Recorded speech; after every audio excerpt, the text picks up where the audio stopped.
नमस्कार, मैं हरप्रीत कौर अपने YouTube चैनल हरप्रीत कौर की ज़ुबानी कविता किस्से कहानी में आप सभी सुनने वालों का पुनः हार्दिक अभिनंदन करती हूँ। आज दिन शुक्रवार की है कहानी हरप्रीत कौर की ज़ुबानी का अगला भाग। शुक्रवार को हम सुनते हैं रिश्तों के तानों वानों में बुनी कहानियाँ। उसी क्रम में ले आई हूँ आज एक मॉडर्न बहू की कहानी। फेमिनिज़म का राग लापती एक मॉडर्न बहू। कहानी का शीर्षक है बराबरी का ज़माना है। बड़ी मज़ेदार सी कहानी है। नायिका का नाम है मेघा और वीरेश की कहानी है ये। चलिए शुरू करते हैं फिर ये कहानी। अरे मुझसे तो मेरी माँ ने भी कभी काम नहीं कराया, फिर आप कौन होती हैं मुझसे ये सब कहने वाली? अगर काम वाली ही चाहिए थी तो नौकरानी ले आते, बहू की क्या ज़रूरत थी? मेघा चिल्लाते हुए बोली। मेघा कैसे बात करी हो तुम मम्मी से? भूलो मत, ये मेरी मम्मी हैं और तुम्हारी सास हैं। अचानक वीरेश अंदर से आते हुए बोला। तो मैं क्या करूं?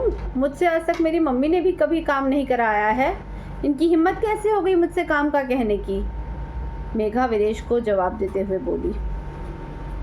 अरे तुम भी तो इस घर के सदस्य हो, अगर मम्मी ने तुमसे किसी काम के लिए कह दिया तो इसमें इतना चिल्लाने की क्या ज़रूरत थी? नहीं करना था तो मना कर देती, पर तुमने तो तमीज़ बेच खाई है, वीरेश ने भी कहा। क्यों? मुझसे ही क्यों कहा? क्योंकि मैं बहू हूँ, तुम भी तो इसी घर में हो, इनके बेटे हो, तुमसे तो नहीं कहा इन्होंने? क्या तुम चाय नहीं बना सकते थे इनकी सहेलियों के लिए? मेघा वीरेश को बराबर जवाब दिए जा रही थी। मेघा सिर्फ एक कप चाय की बात थी, उसमें बेटे बहू वाली क्या बातें आ गई? वीरेश ने फिर समझाते हुए कहा। दोनों के बीच झगड़ा बढ़ता देखकर करुणा जी की सहेली बाद में आने का कहकर चुपचाप घर के बाहर निकल गई, जबकि करुणा जी अपना सिर पकड़कर सोफे पर ही बैठ गई। वीरेश घर के बाहर निकल गया और मेघा अपने कमरे में जाकर बैठ गई। अब तो ये उनके घर की आए दिन की बात होने लग गई थी। अभी 3 महीने ही तो हुए थे उनके बेटे वीरेश की शादी मेघा से हुए, लेकिन इन 3 महीनों में वो कई बार वीरेश और करुणा जी से लड़ चुकी थी। मेघा आज के ज़माने की पढ़ी लिखी मॉडर्न लड़की थी, जो एक कंपनी में जॉब भी करती थी। ऐसी मॉडर्न कि जिसने फेमिनिज़म की परिभाषा अपने अनुसार बनाई थी। उसके अनुसार वो घर के कामों के लिए नहीं थी। उसने भी अपने पति की तरह ही पूरी पढ़ाई लिखाई की है, जॉब करती है, उसके बराबर कमाती भी है, तो वो घर के कामों को हाथ क्यों लगाएगी? कभी नहीं लगाएगी। पर ऐसा भी नहीं है कि उससे घर का सारा काम करवाया जाता है। घर में साफ़ सफाई के लिए मेड आती है और दोनों टाइम का खाना खुद करुणा जी अपने हाथों से बनाती हैं, ताकि सबको घर का खाना मिल सके। लेकिन उसके बावजूद अगर कभी करुणा जी उसे किसी काम के लिए कह देती तो बस वो इसी बात का हंगामा कर देती। शादी के तीसरे दिन की ही बात है। तब वीरेश और मेघा दोनों ही छुट्टी पर थे और हनीमून पर जाने की तैयारी कर रहे थे। दोनों की शाम को फ्लाइट थी। तब करुणा जी की कुछ सहेलियां मुंह दिखाई के लिए आ गई थी। जब करुणा जी ने उसे बाहर बुलाया तो वो जीन्स टी शर्ट में ही बाहर आ गई थी। ये देखकर करुणा जी की एक सहेली ने कहा, अरे बहू, इतनी जल्दी ही सारा श्रृंगार उतार दिया बेटा? कुछ दिन तो नई नवेली बहू की तरह रह लेती। तुमने तो अभी से अपना सुहाग का चूड़ा भी उतार दिया। ये सुनकर करुणा जी कुछ कहती, इससे पहले ही मेघा ने पलट कर जवाब दे दिया। आंटी ना, मुझे इन सब चीज़ों पर विश्वास नहीं है। मेरा मानना है कि आपको जो कंफर्टेबल लगे आपको वैसे ही कपड़े पहनने चाहिए। पर बहू, हम सब जानते हैं तुम आजकल की लड़कियों को ये सब पसंद नहीं है, पर हमें इससे कोई एतराज़ नहीं। पर कुछ दिनों तक तो ढंग से तैयार हो जाती ना, करुणा जी ने कहा। देखिए मम्मी जी, मुझे ऐसे ही रहना पसंद है। ये सुहाग, चूड़ा, श्रृंगार ये सब मुझसे नहीं होगा। लड़कों को तो कोई ये सब नहीं कहता। देखो ना, वीरेश तो कैजुअल में ही घूम रहा है। उससे तो कोई कुर्ता पजामा या धोती कुर्ता नहीं पहन रखा। उससे तो कोई कुछ नहीं कह रहा, तो फिर ये सारे नियम औरतों के लिए क्यों? मेघा अपने कंधे उचकाते हुए ये बात कही। तब भी वीरेश ने उसे समझाना चाहा था, तो भी उससे भी झगड़ा कर लिया। खैर उस समय तो करुणा जी ने वीरेश को ही समझाकर चुप करवा दिया था।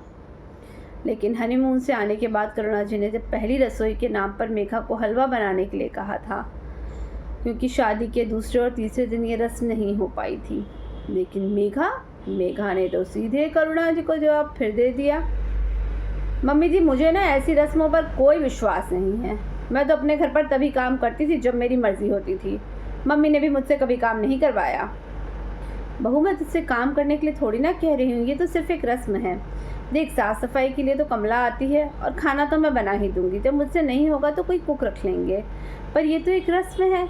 उसके बाद तुम कभी ज़रूरत हो तो रसोई में काम कर सकती हो बेटा। करुणा जी ने बहुत समझाना चाहा। देखिए मम्मी जी, विदेश के लिए तो ऐसी कोई रस्म नहीं है ना, फिर मुझसे आप ये सब क्यों करवा रही हो? मैं इन चीज़ों पर विश्वास नहीं करती हूँ और ना ही मुझे आपके कहने पर ये सब करना है। मेघा ने जवाब दिया और पैर पटकते हुए अपने कमरे में चली गई। उस दिन भी करुणा जी मन महसूस कर रह गई थी। उसके बाद कई बार ऐसी चीज़ें हुई जब मेघा ने सीधे तौर पे ही वीरेश के साथ लड़ाई की थी। कई बार वीरेश मेघा की मम्मी से बात करने की भी सोचता था, लेकिन करुणा जी रोक लेती थी। कई बार तो ऐसा होता था कि वीरेश खुद ही अपनी मम्मी के साथ रसोई में उनकी मदद करवा रहा होता था, जबकि मेघा अपने कमरे में आराम कर रही होती थी।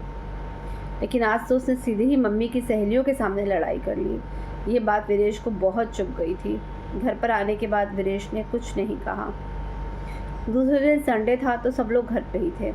तब करुणा जी ने वीरेश से कहा, वीरेश बेटा महीना ख़त्म हो चुका है, घर का ज़रूरी सामान लाना है, कमला को भी पगार देना है, बिजली दूध पेपर का बिल सब देना है। बिल तो तुम सारे ऑनलाइन पे कर ही दो, और रही बात सामान की, या तो मेरे साथ चलकर सामान ले आओ या ऑनलाइन ऑर्डर कर दो। करुणा जी की बात सुनकर वीरेश ने मेघा की तरफ देखा। मेघा न्यूज़पेपर पढ़ने में बिजी थी। तब वीरेश उठा और रसोई में जाकर तीनों के लिए चाय बना कर ले आया और फिर मेघा से बोला, मेघा इस बार आधा पेमेंट तुम करोगी।